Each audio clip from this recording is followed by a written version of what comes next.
Welcome everybody. It's a very special day. This is launch day for my guys' first episode. Man, really happy to be here. Really happy to do this with you.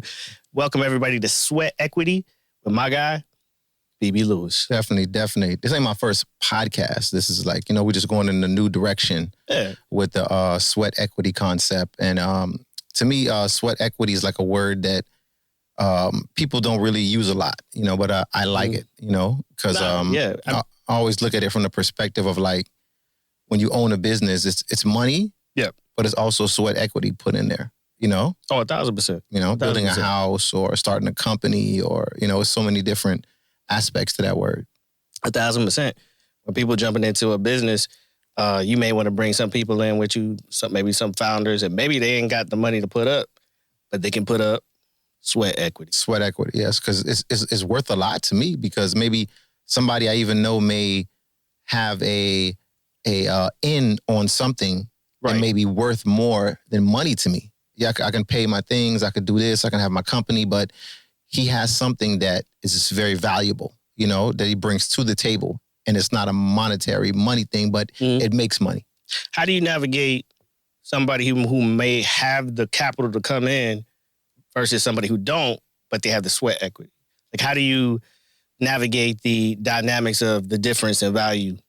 Well, it just matters first, what type of business it is, and facts. What can that person bring to the actual table? You know what I'm saying? For that music. Maybe he's a dope producer, but right now he don't got a place to stay, or he doesn't have this and that, or maybe he's a coder and he's going through a rough time right now, or I have a sound company too. Maybe it's a sound engineer who's going through a rough time, who can't really, do this, but he's amazing with setting up the equipment and doing this. So people like that, like, you can really build, if they have those things in them, I like that. So it may not always be a situation where they have it all, but so you're willing to take somebody on and actually help build them up. 100%. But it has to be a two-way street also. You can't just sit there and just wait. You got to have some type of value there, which is that sweat equity. Like I say it all the time, maybe you open a club. Yeah. And now you got promoters working in your club, and those promoters are putting in that sweat equity, into the club, building the name. And, they're getting something out of it too, because I'm sure, with the payment structures of the club and liquor and 1,000%. But it's like you get the whole sweat equity thing that they're building, So. No, okay. So do you have a do's and don'ts when it comes to like bringing on like a team, somebody within your team that you obviously, like we mentioned before, are going to bring sweat equity, but are there some do's and don'ts for people out there trying to build their team? Like particular red flags they know you can tell them to run away from or consider? Well, I'm seeing for different positions, it's even different age groups. You know what I'm saying? Like with younger people and like what they're getting into and what they're doing and their tolerance and their positioning where you put them in the company to really keep them effective, to where you put a person that may be more mature, what I'm saying, older in your company that maybe, has more patience than the younger. But if you can mesh those two things together is when you can win. You know what I'm saying? But they got to have the discipline. They got to have the work ethic. And like I said, it matters what type of business that you're going in. If it's that business where it's like a 9-to-5, but if it's a creative business, those are the hardest ones to keep to keep everybody like, you got to get up, but you don't got to get up. And you know what I'm saying? It's a day where it's no agenda, but you got to create an agenda. So it's almost like, how do you keep yourself motivated? And I keep myself motivated by people around me. You know what I'm saying? Absolutely. So it's like, it's like the younger assistant engineers, marketing people, and you just keep yourself, just fresh. And because you could think you know everything. Yeah.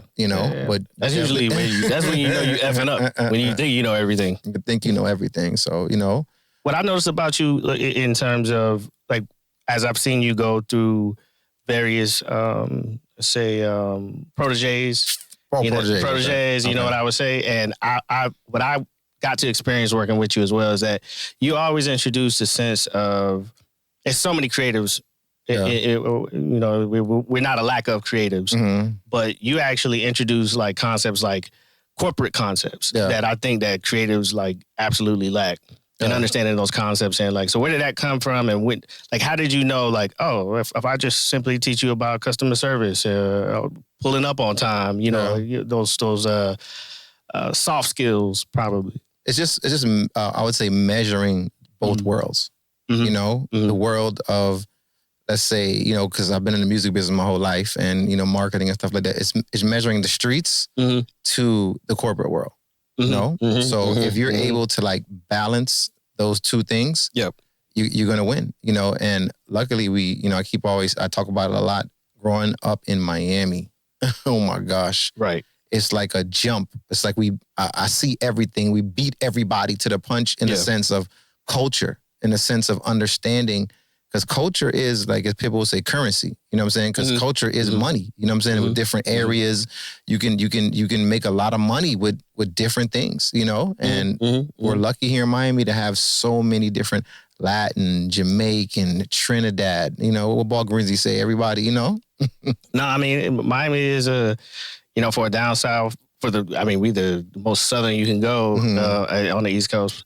But we're not a slow city. Yeah, and there's a lot of hustle here. And I think that there's a lot of talent here, and that's why I love what you're doing now. Because we've been talking about Miami needing that premier like media platform or springboard for young professionals and creatives, and that's why I'm so excited for you to be kicking off Sweat Equity, because I think there's just those key concepts that creatives need, and those young entrepreneurs need, especially about networking.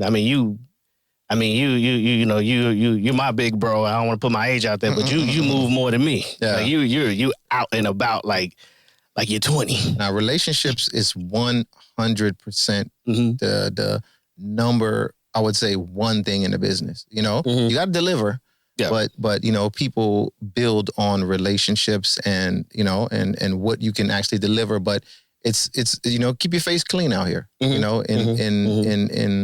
the type of business that you're doing. So people, when they look at you, they know right there, hey, this is a valuable conversation. Oh, this is a valuable time that I'm spending, doing this. But, and I also want to let everybody know about the coffee, cream, and culture coming up in Miramar, March 28th through the 30th at Miramar. It's beautiful. You can log on to the City of Miramar website and you'll see it. It's a whole weekend of events, but we're kicking everything off on March 28th with Angela Yee, big time radio entrepreneur. She's all into the coffee business and so many other business. And Terrence J, man, actor, entrepreneur, extraordinaire. They're going to be giving up the keynote speaker role to kick off the entire thing, the weekend. It's going to be very, very good. For the community, it's so many different things happening, and some things are free and some things are not. But listen, like I say, it's all about networking. They have vendors everywhere. They have a networking events. They have a candlelight event. They have a car show.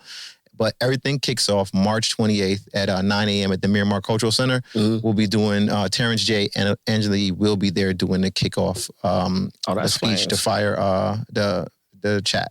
That's flames. I mean, you've been... It's the morning brew, Oh, okay. So some coffee.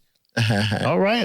Because it's all about the culture, man. Like, if you know how to move with what's happening and what's going on with the foods, to the music, to the clubs, to the insurance businesses, to the car businesses. It's just like a domino effect to the plastic surgeon, to the the dentist, you know what I'm saying? You see a whole community just being built. You know what I'm saying? And if you know how to, you can ride around Miami and just ride through like little everywhere. Yeah. No, it's all about connecting the dots. And talking about coffee shops, that's the new club right now for creatives and artists. Now everything's at a little pop up at the coffee house. So definitely, get out there. Basically, even if it costs some money, man, make the investment. Definitely. Because you might run into the person that's going to open up business for you in the future. So what else do you got planned? I know we get into the end of March, but what does it look like for you? What are we going in the second quarter? Yeah, second quarter. My dad, we just finished up Reggae Month in February. That was good this past month, February. And we did a whole bunch of events. Everything was successful. Was so great. Inner Circle presented Reggae Month. We awarded Kimani Marley, Rohan Marley, and so many others, some great stuff. But it was, man, the concerts, the culture. Like, that's such a cultural event, because from the reggae perspective, you see how to monetize, from the Jamaican restaurants to the everything, you know, to the insurance companies, to the I keep saying it's like a whole effect, to the music, to the, you know, music sells food, music sells culture, music sells so many different things, you know, but it all works hand in hand. And if you know what I mean, you know, I don't know if you know what I'm, y'all feel me, you know what I'm saying? It's like bop, bop, bop, bop, bop, bop, you know? Everything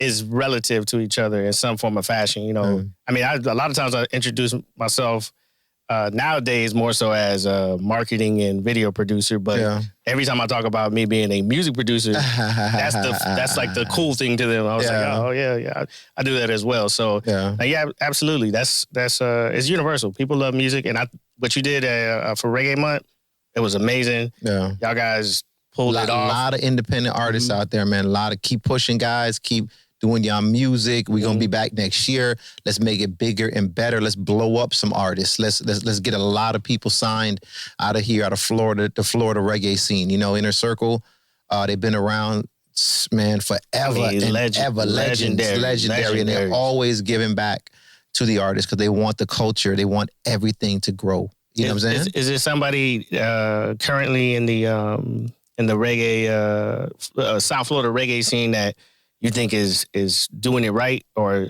are on the cusp of like boiling over? Man, it's a lot of them I saw during Reggae Month, man. I saw a lot of them doing their things, and they were very very good, man. I saw this guy Plus Determined. Of course, you know, legends like Anthony B, and you know what I'm saying? Of course, Third World came in, but like it's just you see the whole spectrum of all the different musics, from Third World to giving you the traditional reggae to the newer to the it can all work together. You know what I'm saying? To grow. And then, like I said, once the music starts growing, here comes the food, the fashion, the tourism. Look at Jamaica. Jamaica's on fire. You know what I'm saying? Jamaica's doing it right now. Holding it down. All the concerts they're having there, all the different things they're having there. Jamaica is doing it right, because it's shit. I want to go back to Jamaica. When the last time you been? It's been a while. It's so busy up here, just traveling and just, you know, getting it together. Yeah. You're right. You gotta, you know, you ain't had a vacation in a minute. In a minute. But we live in a vacation, so I can't. I can't. All right. He made his life the vacation. Yeah, he's like, you know what they say. We vacate where you or something. You know. No, but I respect it, because I heard Kevin Hart recently. Somebody told him like when won't you just, you know, sit down and rest? He actually said, I don't need the rest. Like, I actually enjoy working. Like, I enjoy doing this. Like, it's not a chore for me. I don't wake up and, oh man, I gotta go and, like, it's something that it brings purpose to his life. Yeah, I get it. So on top of that, what brings purpose in your life? Obviously, just working, man. But our guest is here. Oh man! All right, guys. So you know, Andrew, about to go move into the next guest.